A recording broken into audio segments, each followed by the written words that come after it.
प्रिय छात्रों, छुट्टी से पहले हम लोगों ने ज्योग्राफी के क्लास में, इंडियन ज्योग्राफी की क्लास में भारतीय कृषि शुरू किया था। भारतीय कृषि में हम लोगों ने बुनियादी बातों को पढ़ा था कि हमारे देश में जो कृषि होती है वो किस प्रकार की है। तो हमने पढ़ा था कि जीवन निर्वाह की कृषि है, कितने प्रकार मौसम के हिसाब से होते हैं। तो हम लोगों ने देखा था 3 प्रकार के होते हैं और कुछ टर्मिनोलॉजी पर हम लोगों ने विचार किया था। उसके बाद आज के क्लास में हम जो शुरू करने जा रहे हैं वह है कि भारत में जो फसलें पैदा की जाती हैं उससे संबंधित तथ्यात्मक अध्ययन करेंगे। परीक्षा के दृष्टिकोण से काफी महत्वपूर्ण है, खास तौर से ऑब्जेक्टिव क्वेश्चंस पर ज्यादा आते हैं। बल्कि कह लीजिए कि ये जो भारतीय फसल है, इंडियन क्रॉप्स है, ये ऑब्जेक्टिव प्रॉन सेक्शंस है इंडियन ज्योग्राफी का। और सभी एग्जामिनेशंस में, चाहे क्लर्कियल ग्रेड के एग्जामिनेशंस हो या सिविल सर्विस का आप दे रहे हो, सभी में क्वेश्चन पूछने का अंदाज अलग होगा लेकिन तथ्य वही रहेंगे। तो इसलिए हम चाहते हैं कि आज के क्लास में समझने से ज्यादा आप याद करने के इसमें चलिए, क्योंकि इसमें समझाने की चीजें बहुत कम है। तो आज के क्लास में से हम 2 ही फसल को ले रहे हैं, क्योंकि आपको बहुत याद करना है। फिर इसका एक दूसरा खंड और कल के क्लास में पढ़ाएंगे, तो उसमें बाकी बचे हुए क्रॉप्स या फसलों के बारे में हम लोग अध्ययन करेंगे। ठीक है, तो आज सिर्फ 2 ही है, चावल और गेहूं, यानी राइस और व्हीट। तो उसमें देखिए, जहां तक चावल है तो इसकी सबसे बड़ी विशेषता यह है कि हमारे देश की यह सबसे प्रमुख खाद्यान्न फसल है। प्रमुख खाद्यान्न फसल का अर्थ क्या हुआ कि देश के अधिकांश लोग इसे ही खाते हैं। चाहे आप जम्मू कश्मीर से कन्याकुमारी तक चले जाइए, चावल की वैरायटी अलग अलग हो सकती है, लेकिन चावल मुख्य खाद्यान्न पदार्थ में आता है, यानी सभी लोग इसका सेवन करते हैं। उसके रूप अलग अलग हो सकते हैं। इसलिए ऑब्जेक्टिवली क्वेश्चन अगर आए कि भारत का महत्वपूर्ण खाद्यान्न फसल कौन है, तो चावल है। ये अलग बात है कि पश्चिमी उत्तर प्रदेश, पंजाब, हरियाणा, यहां चावल के स्थान पर रोटी ज्यादा प्रबल है, रोटी लोग ज्यादा खाते हैं, लेकिन इसके बावजूद भी कुछ मात्रा में चावल वो लोग भी खाते हैं। लेकिन उस इलाका को छोड़ करके बाकी जहां भी चले जाइए तो कुछ जगह तो ऐसा होगा कि दोनों टाइम चावल आदमी खाते हैं, दोपहर में भी, रात में भी, ऐसा भी मिलेगा। इसलिए सबसे महत्वपूर्ण बात है कि ये प्रमुख खाद्य फसल है और इसकी प्रकृति उष्णकटिबंधीय है। उष्णकटिबंध का अर्थ क्या हुआ कि जहां सूर्य का प्रकाश जो है एक सीध में पड़ता हो और ज्यादा बारिश होती हो, तो ऐसा जोन, ऐसा कटिबंध उष्ण कहलाता है। तो इस फसल को, यानी चावल का जो क्रॉप्स है, उसे अधिक पानी की भी आवश्यकता है और अधिक तापमान की भी आवश्यकता है। इसलिए ये उष्णकटिबंधीय फसल है और हम लोगों के देश में इसे खरीफ की फसल के नाम से जाना जाता है। अब कुछ डेटा है, जैसे सकल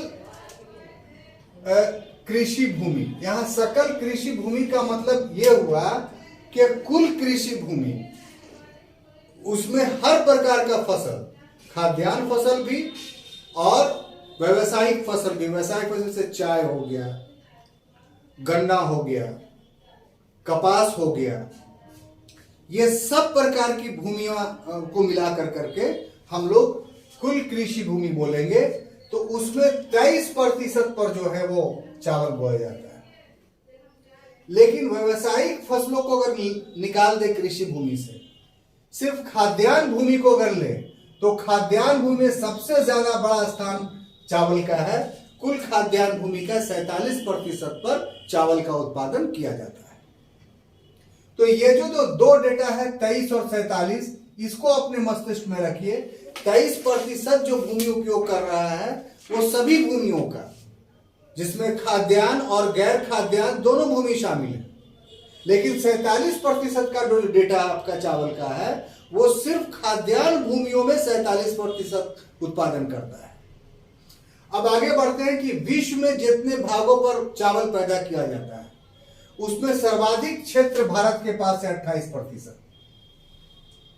लेकिन उत्पादन में यह द्वितीय स्थान पर, यहां पर लिखना हम छोड़ दिए थे, उत्पादन में कितने स्थान पर है? द्वितीय। क्षेत्र में यह प्रथम स्थान पर है, लेकिन उत्पादन में द्वितीय स्थान पर है। प्रथम स्थान पर कौन है? तो चीन। ठीक है, ये तो उत्पादन में हो गया। और प्रथम स्थान पे कौन है? चीन। तो एक डेटा छूट गया था जो मैंने बाद में दिया। अब देखिए, एक टर्मिनोलॉजी हम लोग पहले पढ़ते आ रहे हैं कि भारत में चावल का कटोरा, तो पहले छत्तीसगढ़ पढ़ते थे, अब चेंज कर गया है। अब भारत में चावल का कटोरा कृष्णा और गोदावरी डेल्टा को कहा जाता है। तो ये कुछ चावल से संबंधित महत्वपूर्ण विशेषताएं थी जो मैंने आपके सामने एक्सप्लेन किया। अब आइए कि चावल का भौगोलिक परिस्थिति क्या होता है, किस ज्योग्राफिकल कंडीशन में चावल पैदा होता है, ये जानना आपके लिए काफी जरूरी है। तो मिट्टी देखिए, आप जगह पर किताबों में लिखा रहता है कि साहब क्या बोलते हैं, एलोवियल सॉइल, तो वो गलत नहीं है, लेकिन वास्तव में इसके लिए उपयुक्त जो शब्दावली है चावल के लिए वह है चिकनी मिट्टी, चिकनी उपजाऊ मिट्टी। तो चिकनी उपजाऊ मिट्टी तो उपजाऊ भई है तो जरोड़ हो ही गया वो, लेकिन उसमें जरोड़ सिर्फ अगर हम लिख देते तो उससे फर्क क्या पड़ता है कि उसमें बालू के अंश ज्यादा है, तो उसमें जो है चावल उतना पैदा नहीं होगा। चावल के लिए चिकनी मिट्टी होना जरूरी है। जलवायु गर्म चाहिए, वर्षा जो है 75 सेंटीमीटर से 200 सेंटीमीटर तक होगा। अब देखिए यहाँ पर डिफरेंस क्या है कि 75 सेंटीमीटर जहां वर्षा हो रहा है वहां चावल हो जाएगा, लेकिन यहां सिंचाई की आवश्यकता पड़ेगी। ठीक है, लेकिन 200 सेंटीमीटर जहां पर वर्षा हो रही है वहां कृत्रिम सिंचाई की कोई आवश्यकता नहीं है।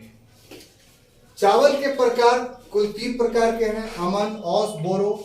अमन शीतकाल में बोए जाते हैं यानी जाड़ा में, औस शरद काल में बोए जाते नहीं ऑटम सीजन में, और बोरो जो है वो ग्रीष्म काल में। तो ये 3 किस्में सब जगह नहीं होंगी, सिर्फ भारत के 2 ही राज्य में होती हैं, एक पश्चिम बंगाल और दूसरा तमिलनाडु।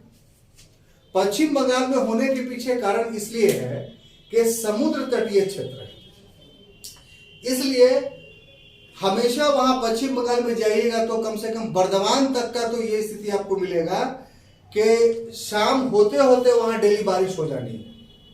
12 बजे से उमस शुरू होगा, 4 बजे बारिश हो जाएगी। तो वो सब इलाका में प्रतिदिन बारिश होती है, इसलिए 3 फसल चावल के होंगे। तमिलनाडु में क्यों होता है कि तमिलनाडु में एक ऐसा जगह है जहां मानसून 9 महीने रहता है।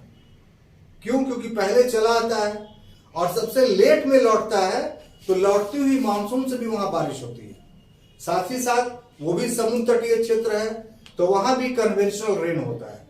तो इन कारणों से जो है वो 2 राज्य ऐसे हैं जिन राज्यों में चावल के 3 किस्में होती हैं, यानी अमन, औस और बोरो। बाकी राज्य में जो है वो चावल की अधिकांश राज्यों में 1 या कहीं जल की अच्छी उपलब्धता है तो 2 फसलें भी होती है। क्लियर? अब आइए कि चावल की किस्में बहुत इंपॉर्टेंट है। तो कुछ राज्य कुछ विशेष प्रकार का चावल पैदा करते हैं जो परीक्षा में आपको आता है। एक सांबा और करुवई, ये तमिलनाडु का है। काली जीरा गोविंद भोग पश्चिम बंगाल का बहुत मशहूर चावल है, बाहर में भी जाता है, हम लोग के बिहार में भी आता है। जरी साल, ये गुजरात का सबसे महत्वपूर्ण चावल की किस्में है। सबसे महत्वपूर्ण बात है बासमती, ये तो विदेशों में यहां मिलता ही नहीं है। जो उत्तर प्रदेश का बासमती होता है हम लोग को नसीब ही नहीं होता है, ये सब विदेशों में चला जाता है और काफी कॉस्टली है। बासमती की कुछ फसलें पश्चिम बंगाल में भी होती है। पश्चिम बंगाल में फाल्टा का इलाका जाइएगा तो आपको बासमती का चावल वहां मिलेगा। किसमें? सबसे महत्वपूर्ण, जहां पर बासमती चावल रोपा रहेगा वहां दूर से ही इसकी खुशबू आपको मिलेगी। एकमात्र ऐसा चावल है। बासमती चावल जब बनाते हैं तो घर में बनाते हैं तो सुगंध फैल जाता है घर में, तो वो सुगंध उसके उत्पादन के समय भी आपको मिलेगा आपके खेतों में। एक सबसे इंपॉर्टेंट ये है, वो है गोल्डन राइस। ये हम लोगों के जनसंख्या में विटामिन ए की कमी थी, तो उसमें इम्प्लांट करके विटामिन ए को एक नया चावल की किस्म पैदा की गई है। ये काले रंग का होता है। ये चावल जो है कैसा, इसका कलर कैसा होगा? ब्लैक। और बीटा कैरोटीन के कारण इसका कलर जो है वो ब्लैक होता है। उत्पादक राज्य में प्रथम स्थान पे पश्चिम बंगाल 15% के साथ, द्वितीय स्थान पर उत्तर प्रदेश 12% के साथ और तृतीय स्थान पे पंजाब 13% के साथ। क्लियर? जहां तक गेहूं का प्रश्न है तो ये रबी की फसल है। रबी का अर्थ क्या होगा कि जाड़े में होगा। विशेषता क्या है कि कुल कृषि योग्य भूमि के 10% पर होगा, लेकिन कुल खाद्यान्न भूमि के 13% पर। लेकिन इससे ज्यादा उत्पादकता इसमें है, चावल गेहूं में। भूमि कम ले रहा है लेकिन पैदावार ज्यादा हो रहा है, क्योंकि प्रति हेक्टेयर उत्पादन इसका कितना है 2770 किलोग्राम। विश्व में इसका कुल गेहूं उत्पादन में स्थान 12.5% है। प्रथम स्थान पे यूएसए आता है, United state of America. Clear? अब देखिए भौगोलिक परिस्थिति, तो यहां मिट्टी जलोढ़ होगी, वर्षा कम ही होगा तो काम चलेगा 50 से 75 सेंटीमीटर, और इसमें भी सिर्फ 2 पानी की जरूरत पड़ती है, एक जिस समय बो रहे हैं उस समय, और आखिर में काटते समय जो है वो आवश्यकता पड़ती है। तो अगर बारिश नहीं भी होती है तो गेहूं की फसल जो है वो आप सिंचाई के माध्यम से आप आराम से कर सकते हैं। इसीलिए देखिए पंजाब, हरियाणा, पश्चिमी उत्तर प्रदेश जहां वर्षा बहुत अल्प मात्रा में होती है 50-25 सेंटीमीटर, लेकिन वहां गेहूं की फसल ज्यादा होती है। इसी प्रकार से तापमान में इसमें जिससे बोइएगा उस समय 10 डिग्री से 15 डिग्री सेंटीग्रेड तक टेम्परेचर रहना चाहिए, लेकिन काटते के समय टेम्परेचर अधिक रहना चाहिए, 20 से 25 डिग्री सेंटीग्रेड। गेहूं की किस्में में है प्रताप, अर्जुन, जनक, कल्याण, सोना और बिरजा। लेकिन एक गेहूं की किस्म ऐसी है पूसा बेकर, जो स्पेशल बिस्कुट के लिए पैदा किया जाता है। और ये डेवलप किसने किया है? तो Indian council of agriculture research, ICAR में। और इसके उत्पादक राज्यों में उत्तर प्रदेश 29% के उत्पादन करके प्रथम स्थान पे है, मध्य प्रदेश 19% उत्पादन करके द्वितीय स्थान पे है, और पंजाब 17% उत्पादन करके तृतीय स्थान पर है। लेकिन इसमें एक अपवाद है कि प्रति हेक्टेयर उत्पादन के स्थान पर पंजाब का प्रथम स्थान है। कुल उत्पादन के स्थान पे उत्तर प्रदेश प्रथम स्थान पर है, लेकिन प्रति हेक्टेयर उत्पादन के स्थान पे पंजाब। ठीक है, तो ये था छात्रों जो हमने आपको बताया। हम आशा करते हैं कि जितने भी तथ्य हैं वो आप अपने दिमाग में मेमोराइज कीजिएगा, याद कीजिएगा, ताकि परीक्षा के समय आपको याद आए। और अगले क्लास में बाकी बचे फसलों, निकल के क्लास में हम लोग बाकी बचे फसलों का अध्ययन करेंगे। Thank you.